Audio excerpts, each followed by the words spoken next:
She wondered what her parents were doing at this moment.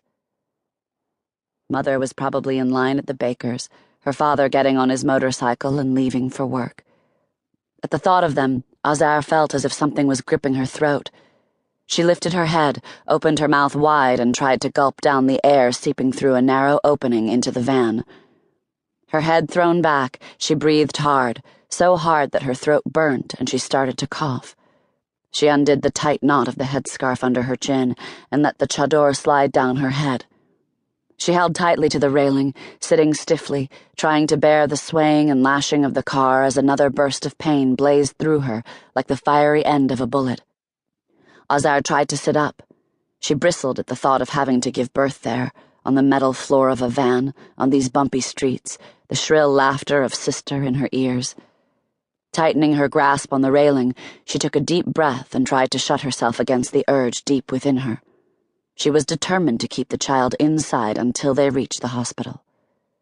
Just then, Azar felt a sudden gush between her legs and held her breath as the uncontrollable trickle ran down her thigh. She pushed her chador aside. Panic swept through her as she touched the pants carefully with the tips of her fingers. She knew that a pregnant woman's waters would break at some point, but not what would happen after that. Did this mean the birth was imminent? Was it dangerous? Azar had just started reading books on pregnancy when they came to her door. She was about to reach the chapter on the waters breaking, contractions and what she should pack in her hospital bag, when they knocked so loudly, like they wanted to break down the front door of her house. When they dragged her out, her stomach was already beginning to show. She clenched her jaw as her heart pounded violently. She wished her mother were there so that she could explain what was happening. Mother, with her deep voice and gentle face. Azar wished she had something of her mother she could hold on to, a piece of clothing, her headscarf. It would have helped. She wished Ismail were there so he could hold her hand and tell her that everything was going to be fine.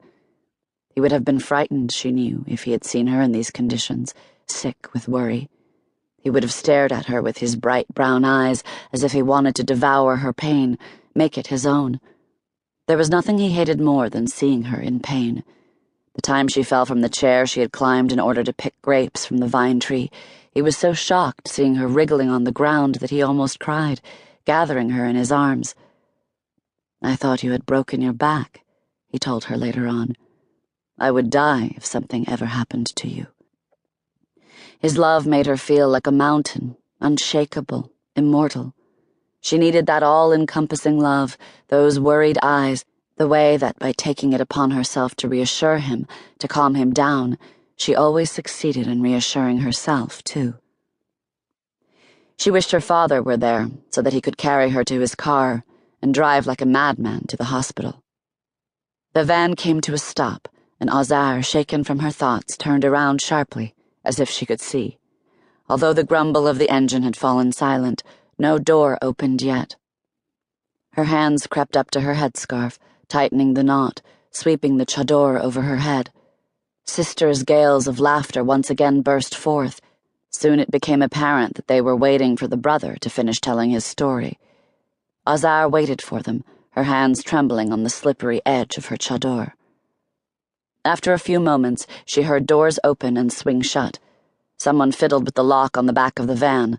Her hand clinging onto the railing, Azar lugged her body forward. She was at the edge of the car when the doors were drawn open. "Get out," Sister said as she fastened the handcuffs around Azar's wrists. Azar could barely stand.